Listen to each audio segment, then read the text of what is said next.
In today's video, we are talking about a very dangerous and disturbing and calculating and manipulative form of abuse that all narcissists use on their victims, one that no normal person would ever think someone would actually do to another person, and on purpose, no less. This form of abuse is an extreme form of psychological abuse and a pretty sophisticated one at that. It's mean, it's cruel, it's crazy making, it's incredibly harmful, and it eventually can make a victim believe he or she is losing his or her mind. Today we're talking about something called reactive abuse. So let's define exactly what reactive abuse is and what that means. It basically just means that the victim of abuse has an adverse or aggressive reaction to the abuse they are being exposed to by their abuser. Simply put, reactive abuse occurs when the victim reacts to the abuse they are experiencing. The true narcissistic abuser will claim that the victim is the actual abuser because of the reaction the victim had to the abuse. If you are new to this channel, I'd like to take a quick moment and welcome you and invite you to please subscribe and be sure and hit that notification bell because I put out new videos every week. Also, if you are interested in private one-on-one narcissistic abuse recovery coaching with me, please visit my website. It's linked in the description below. So again, today we are talking about something called reactive abuse, which in its simplest form is described as occurring when a victim reacts to the abuse they are experiencing. The victim may have an adverse or even aggressive reaction with lots of screaming, maybe some throwing of things, possibly some nasty insults directed at the abuser will be peppered into this episode also. But it's when a victim of abuse has a reaction to the abuse they are being exposed to, specifically by narcissistic abusers. They love using this tactic because it is so easy and really, really effective. So what will happen is the victim of usually chronic and continual abuse and gaslighting eventually snaps and has a normal, ugly human reaction to the abuse that he or she is being subjected to.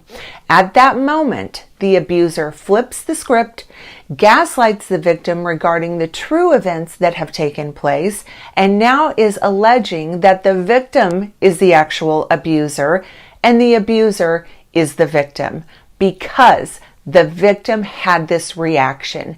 Maybe not a pretty one, but certainly one that anyone would eventually have when consistently being exposed and subjected to narcissistic abuse.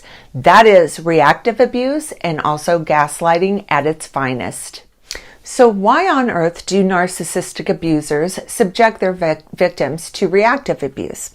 Let's dissect this for a moment. First off, they use it as the proof that they need that the victim is mentally ill or unstable or crazy, the one that clearly needs mental health care help. That's number one. Number two, by doing this, if it's successful, and let me tell you, over time this is incredibly successful, the abuser actually is able to convince the victim that the abuse they are being exposed to is their fault. It's not the true abuser's fault, it's your fault, the victim. This is also part of the grooming and conditioning process that narcissists put primary sources of narcissistic supply through. Remember, the goal of the narcissist is to gain complete control over their victim, blame them for everything that goes wrong, and be able to abuse them whenever they feel like it. The narcissist is blame shifting and gaslighting the victim to become confused with what just took place, and slowly, over time, the victim will become more and more dependent on the abuser's interpretation of reality instead of his or her own perceptions.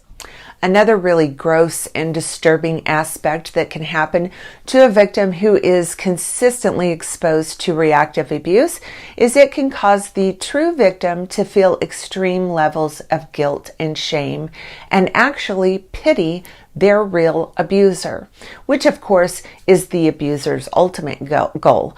Boy, oh boy, if that isn't power and control, I don't know what is.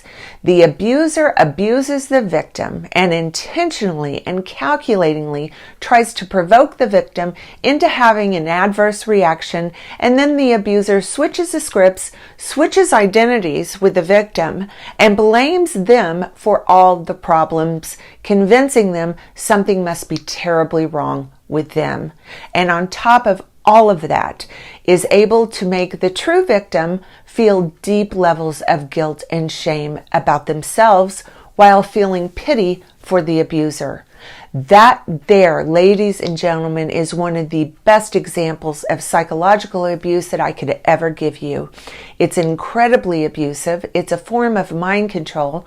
It causes all kinds of self-doubt in the victim, along with high levels of guilt and shame.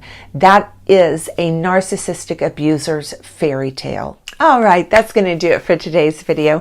If you like this video, please give it a thumbs up and please subscribe to my channel. Also, follow me on my other social media platforms. The links are in the description below. Thanks for watching, everyone.